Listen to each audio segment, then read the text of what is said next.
Hello everyone, my name is Holly and today I'll be talking about short books that will leave you thinking long after you finish them. As rewarding as tackling like an immersive epic fantasy can be, sometimes short novels that can be finished like in a weekend or maybe even like 24 hours if you're really committed linger with us the longest. So I have curated a stack of books here that are on the shorter side within a variety of genres, mostly fantasy, sci-fi, and horror, and they are all under 300 pages, a few even under 100 pages. And while these are much easier to finish in our busy lives than a 600 plus page tome, these short novels are still guaranteed to make a lasting impact and might actually surprise you. But before we dive into this stack, I want to thank Shortform for working with me again and sponsoring today's video. Now, I have been using Shortform for a couple months now, and I am just blown away by all the knowledge I have learned in such a short amount of time. Shortform is the perfect resource for those of you on a, I guess, like self-development journey because it gives you access to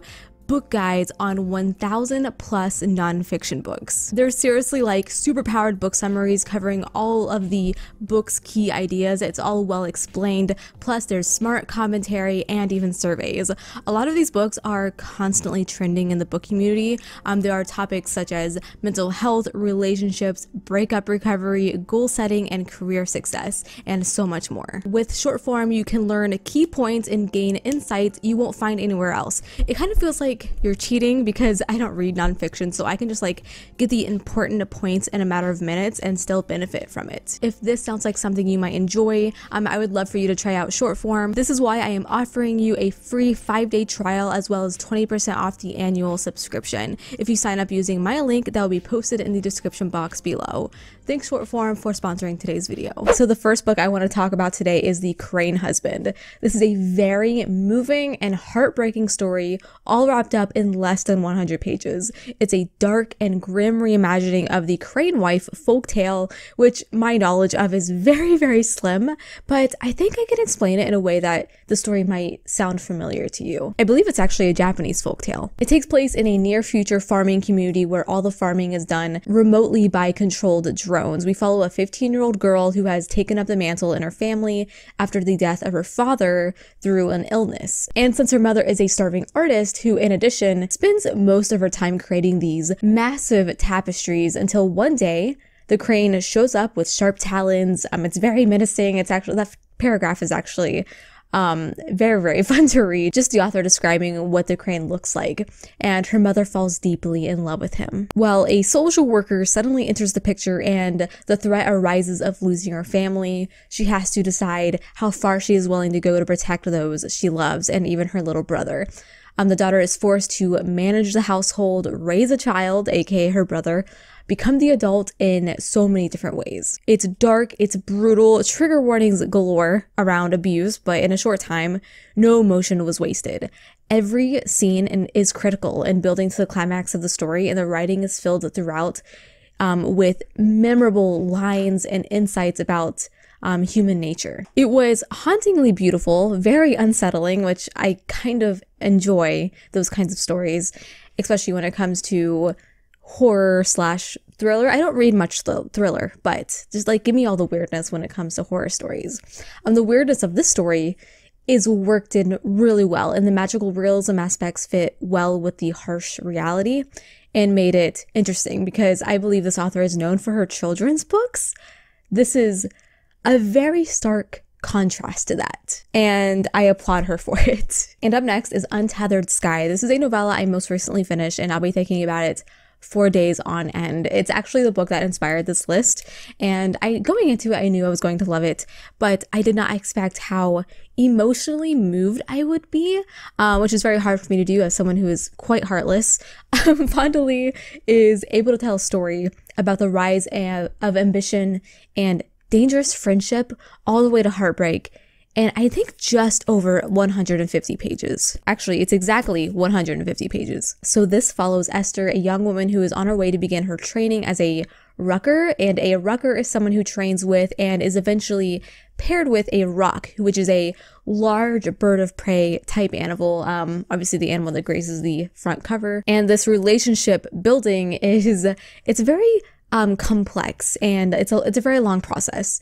Ruckers, along with their rocks, then train together to hunt these terrifying manticores, which pose a large threat to humans and can wreak havoc on villages. So being a rucker is a very dangerous job. At the core of the story is Esther's relationship to Zara, her rock companion, or bird companion.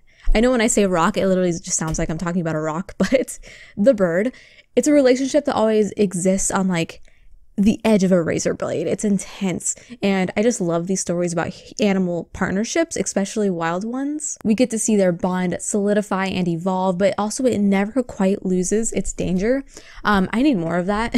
Now, the world created here is vibrant and incredibly well developed for the short amount of time we spend in it, which is usually something that I find to be like the main issue in most fantasy novellas. There wasn't actually an excessive amount of world building or description, but somehow it still managed to feel fully realized and slowly expanded as the story progressed, and we explored some like new locations. It's very hard, in my opinion, for a novella to get a good balance of plot, character development, world building, and a strong ending. Like, holy crap, if you can get all of those in like this amount of pages, you're an expert. Untethered Sky really excelled at all of those. I thought this was one of the strongest endings to a novella that I've read in a while.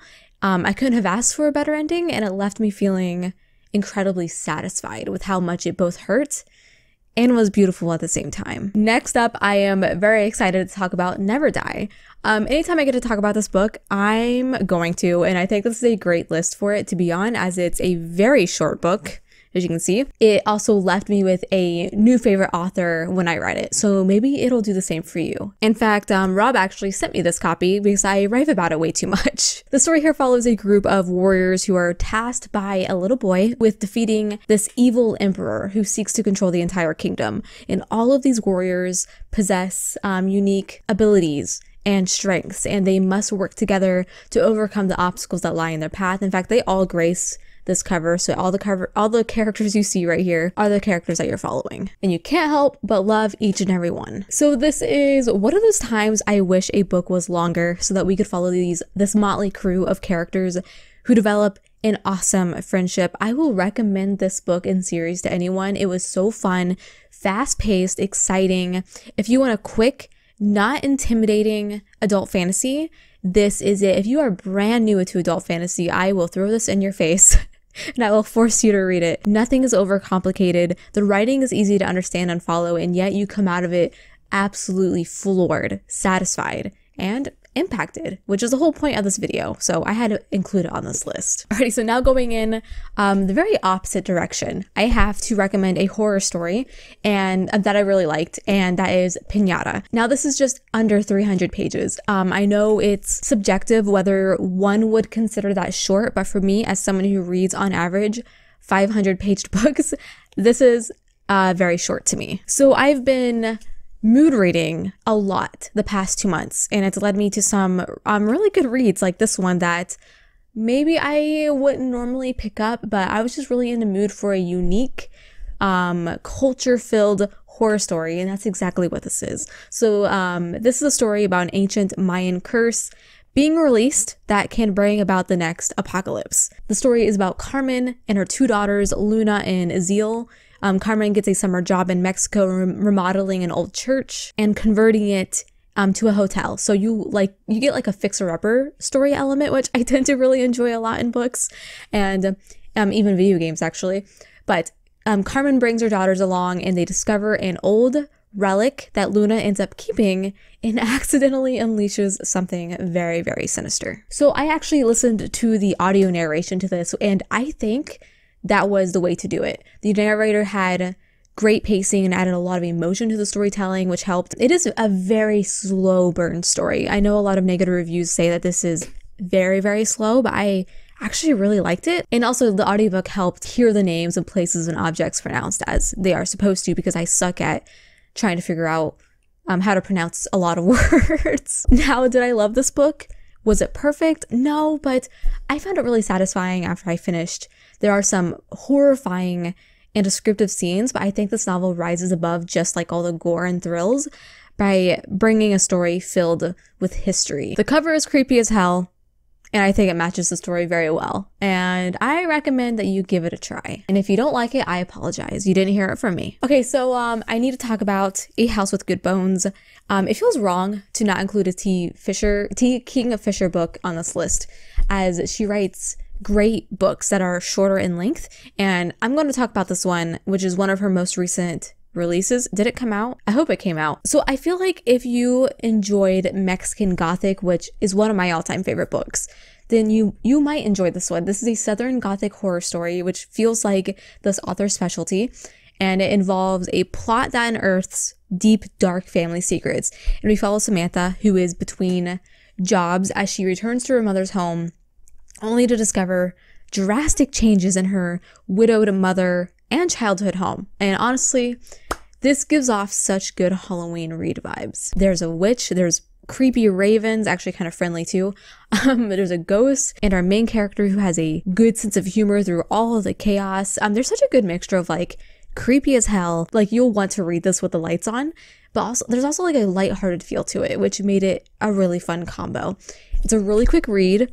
I recommend it if you are already a fan of this author, or if you haven't read from her yet. This is actually a great starting point in getting like a feel for her stories. So I've realized I have a lot of like spooky books on this list, but horror is just like a prime short story genre in my opinion. So lastly, I have A Scourge Between Stars. I reviewed this one in a recent video, but I have to recommend it again in this one because it is incredibly short. Like look at this, it's freaking tiny, but it was such a great space opera, scary alien story. We follow Jacqueline, who's the daughter of the captain of a fleet of ships looking for a new home in the stars, but unfortunately the fleet starts to run out of supplies and a mutiny is at risk on several of the ships. And then things get worse. They receive a cryptic message from another ship that warns Jacqueline not to open the doors. And the spooky parts in this book were freaking solid. The stress and anticipation as the characters work through the dark, cold ship that they are stuck on, like deck by deck, and then like occasionally being confronted with some like leftover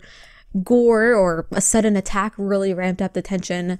The diversity in this is like through the roof. It's like watching the Alien franchise movies, but you get to follow women trying to survive instead. For a little debut, it was short and sweet, fun, and I think it would make a great like 90-minute movie, or even like a short film, like a short indie film of this. Like, I think that would be great. Alrighty, so those are some short books that, though they are limited in time, leave a big impact and will have you thinking about them for days or weeks or even years that I recommend checking out. Let me know down below some short, impactful books that you recommend, because I would love to know. I'm always looking for those little hidden gems that are freaking tiny as someone who reads, as you can see behind me, just like thick ass fantasy books. Before you go, don't forget to check out that short form offer. Everything will be linked down below for you in the description box. Like if you liked, subscribe if you aren't, and until we meet again, happy reading.